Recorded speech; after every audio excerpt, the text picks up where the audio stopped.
We somewhat recently did a video on the main character of Street Fighter 4, and one of the most common responses we got was, "I didn't know Ryu wasn't the main character of Street Fighter 4. This is an easy mistake to make because Capcom uses Ryu in virtually all of their main marketing, tends to center the story around him, and has made him the unequivocal poster boy of the franchise for the last 3.5 decades. Now that said, he hasn't been the franchise's main character since the late 1990s in Street Fighter Alpha 3. Instead, Capcom has introduced a new protagonist in each of the numbered franchise entries since Alpha, including Street Fighters 3, 4, 5, and 6. Today we'll be going through and showing you who took center spotlight in each game, as well as whether they had much of an impact or not. But first, please like this video and subscribe to our channel for more Street Fighter explorations just like this one.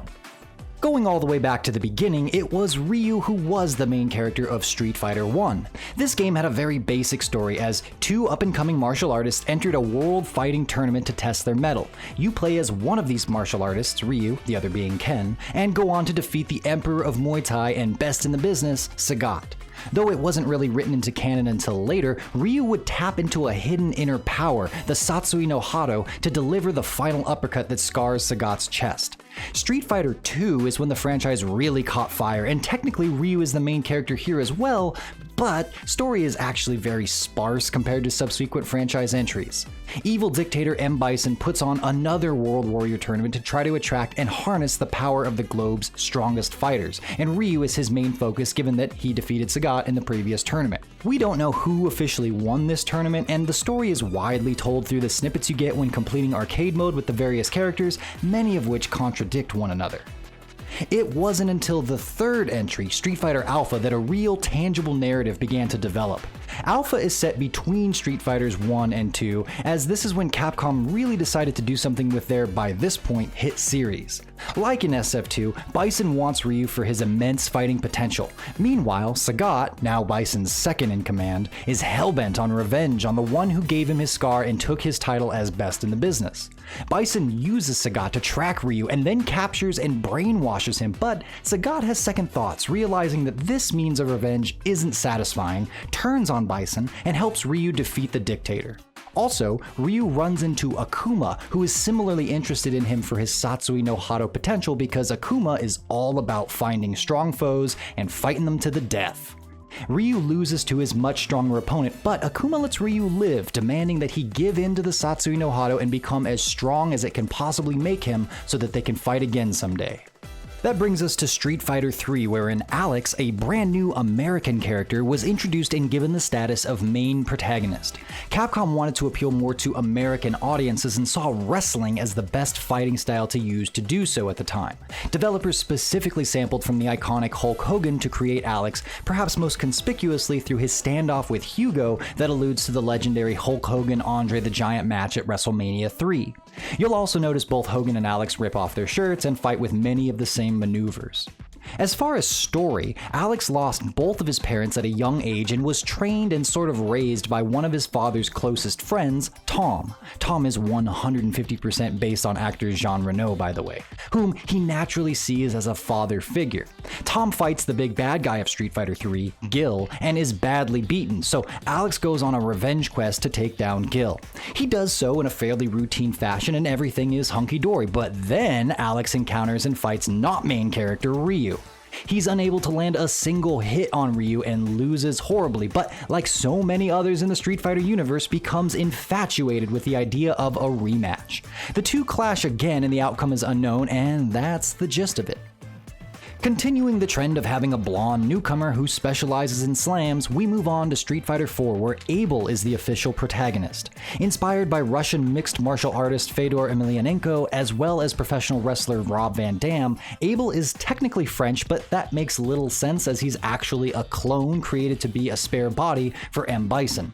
Capcom set Abel up to contrast with Street Fighter 4's main villain, Seth, originally named Kane, who is also a spare Bison body and therefore something of a sibling to Abel. Now, there was a lot of potential for an interesting warring brother story here, and Capcom used next to none of it. Abel's story is that he's got amnesia and is trying to figure out who he really is, but never really does. He teams up with Guile and helps to confront Seth, but it's definitely in a supporting role at best. Despite his status as a main character, Abel is almost completely absent from Street Fighter IV's full-length motion picture anime, The Ties That Bind, and Ryu is elevated to doing all the things a main character would.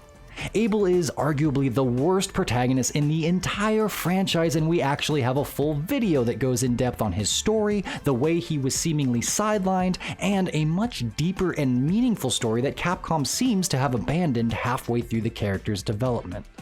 Street Fighter V introduced the Middle Eastern fighter Rashid as its main protagonist. Rashid is the result of a close collaboration between Capcom Japan, Sony, and Pluto Games, Capcom's officially licensed distributor in the Middle East.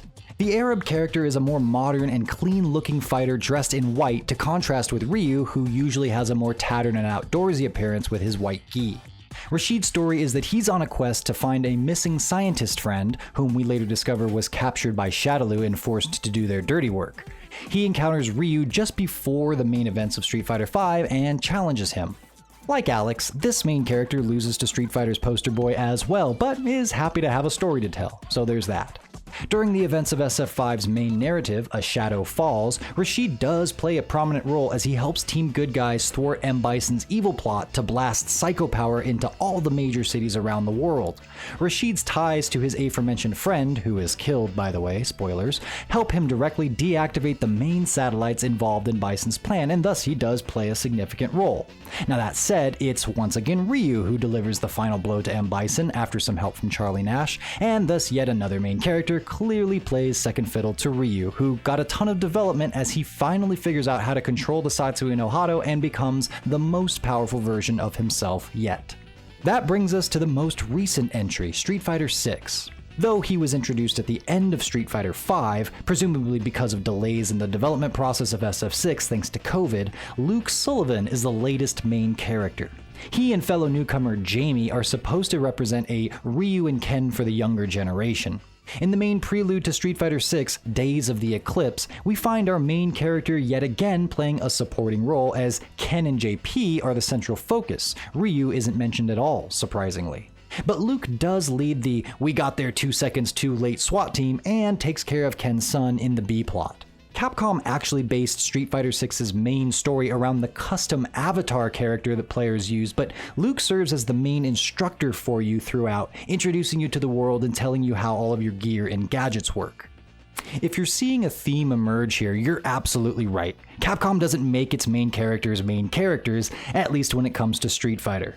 By all intents and purposes, they do use Ryu as the central focus of most of their stories, and that makes sense since he's so recognizable to so many members of the general public.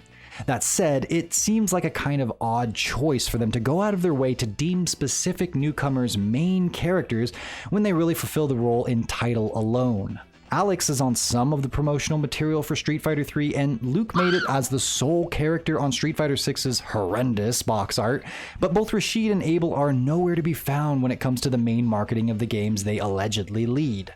You might argue that giving particular characters such a title is a specific effort to try to give extra hype to them, but this definitely wasn't the case for Abel, and many active players just learned about 2 minutes ago that SF5's main character was Rashid, so that's kind of a hard argument to support.